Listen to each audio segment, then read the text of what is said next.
Hello humans, Master Dinnerflex here, bringing you the low quality content you deserve, and today I'll be going over Noble Knights with the new support.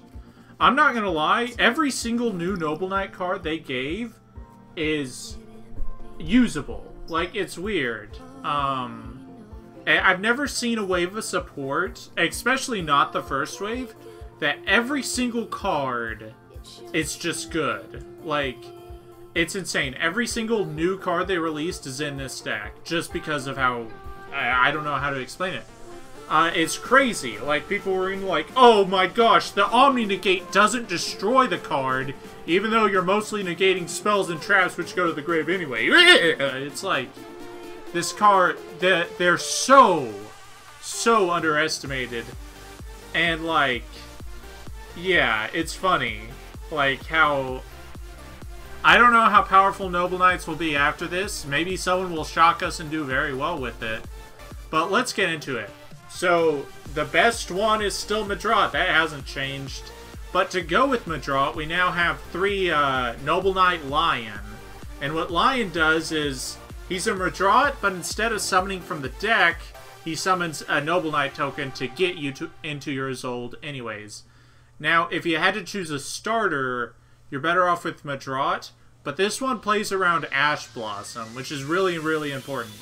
So yeah, both of these are starters. And because we got a new starter that is actually, like, a starter, I don't feel the need to play Merlin anymore, because, okay, these are starters, this is a starter with another monster in your hand, and this is any of those cards, like...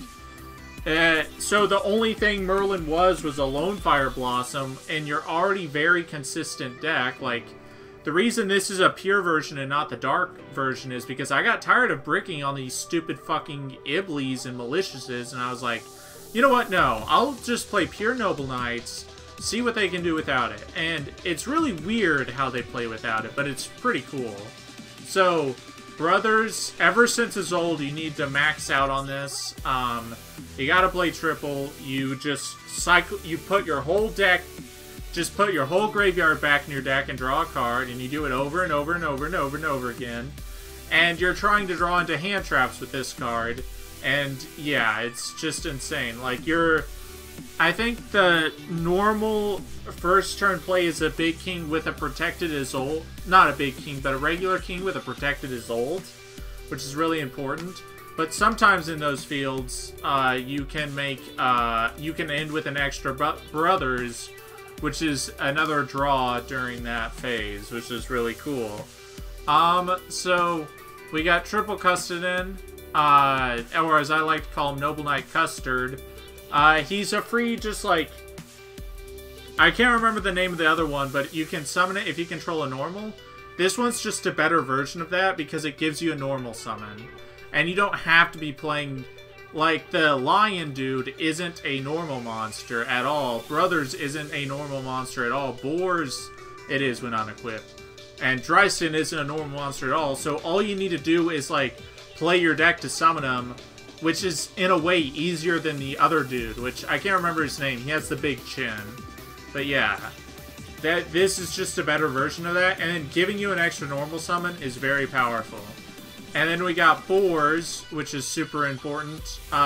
You only need to play one, though, because you're only summoning him from the deck with Madrat. Unless you have, like, Brothers in hand, and then sometimes you might want to go for Custard instead. But anyways, you go for Boars, and you send 3 cards I'm about to show you. But then we got Dryston. With the new trap, you're able to summon him from the deck. And with the new quick play they released early this year, you can make him a quick play pop, which is powerful. But in general, if you're on your opponent's turn and you have this in the grave, you can summon this from your deck. And it makes it to where Isolde isn't going to get ran over. And as weird as it is, you want to protect Isolde more than you want to protect your kings.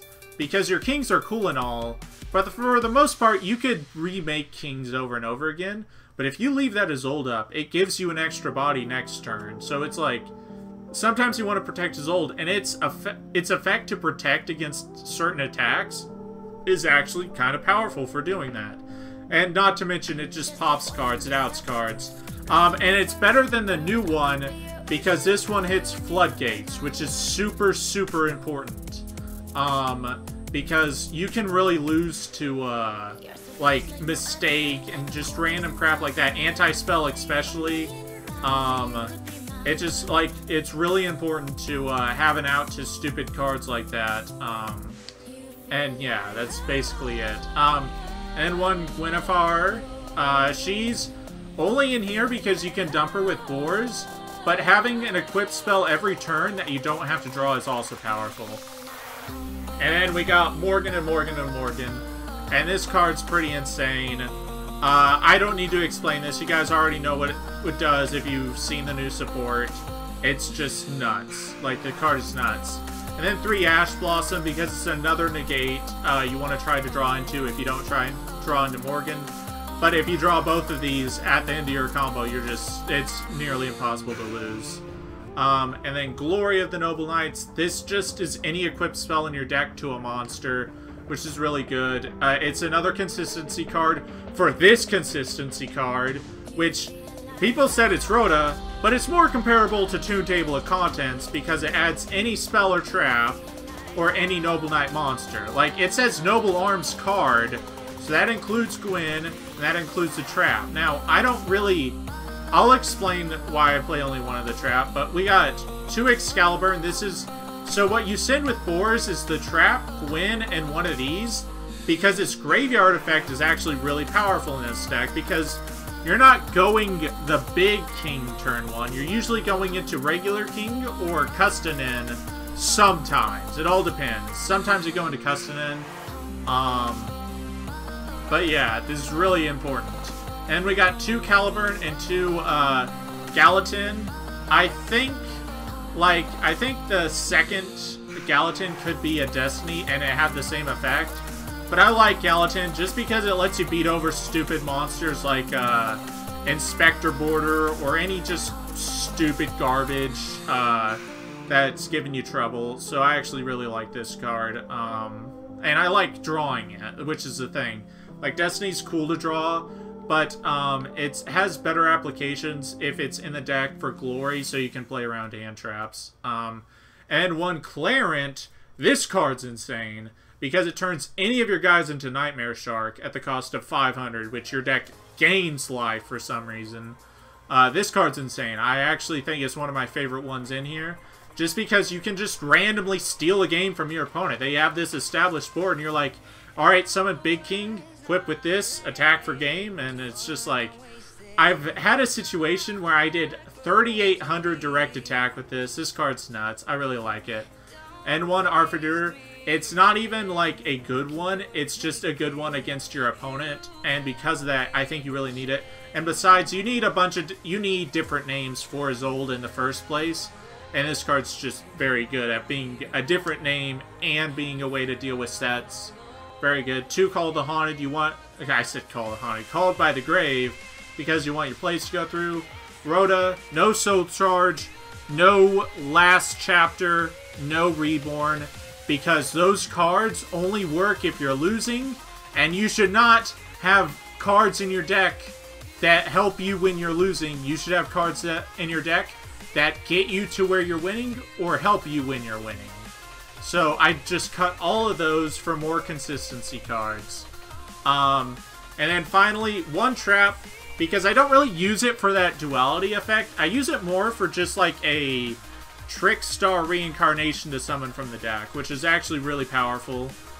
Sometimes, like, even getting it off the chance of boars isn't even that great, because then you can't summon the guy on your opponent's turn, which sometimes I like I said, with Dryston. So, yeah. 1 of this. It's still very good, obviously, because it's another consistency card to try to get you into your hand traps. But I kind of prefer having it in the graveyard. That's why I'm not maxing out on these, because this card's very win more when drawn. And if you do want to get to it, you can always search it with Chalice. So, yeah. For the side deck, doesn't matter outside of Scolding. If you're going first, you pretty much exchange the Ash Blossoms for Scolding, because this deck lacks negation, and you really need it sometimes. So yeah, 3 Scolding. Extra deck, the only thing that matters are Noble Knights.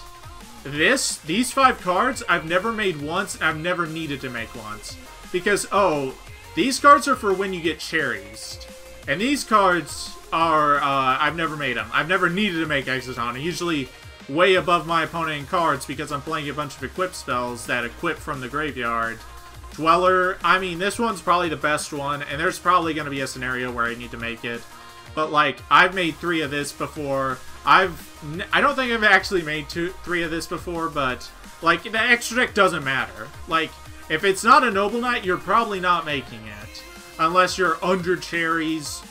Yeah, just like, I assume this deck could probably play Rivalry and be fine. But Rivalry, like I said, it doesn't do anything going second. And more importantly, it's also a card that clogs up your back row, which you don't really want too many of those in this deck. So yep, that's about it for the deck. But I got some replays for you because you guys love when I forget replays. So this one, I don't remember what this was. But so I go Merlin. This was when I had Merlin in the deck, I assume.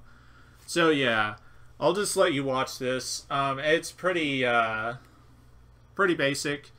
I think he, I can't remember what he does. I think he, like, man, I just don't remember. So now I re-equip and then use Brothers twice. So my hand is nuts. He goes, trade in, I ash it. Bigfoot, he hits an equip spell for some reason. I negate that, and he draws, he does the admit defeat, but draw to see what I got thing. And then we got this replay. I think this is against Burning Abyss. And I literally just blow him out. Now, these aren't the best replays. Just because these decks I don't think were very serious. But yeah, it's really basic. Something important about the Noble Arms that float is if you can get them to float to where your opponent can't Ash or Ogre your Isolde Search, you want to do that because that's super powerful. And now Isolde's going to be equipped with those. He's going to make a Dante. None of it's going to matter. Like, he's got so much, but he can do very little. So, Foolish Burial, send a Farfa, banish those. They all re-equip to the Big King, so now he's at 35. And he gets a Scarm Search, and I get my Isolde back. But, like, I re-equip it to Dryston, pop Beatrice. He tries to use Beatrice, and I just negate. Like, yeah, it's just that simple. Like, your field is really intimidating. Well, it has no negates, or sometimes even, like, no disruptions. Your hand is where the disruptions are, usually. But even if you have no disruptions, your field is usually so, like, difficult to deal with that, like, it doesn't matter that they're doing their plays, because their plays, unless they can, like, get to an Ingirsu, they don't really matter. So, yep, that's about it. Thank you all for watching. Hopefully you enjoyed this video. And, yeah, remember, Master Dinnerflex will take your soul.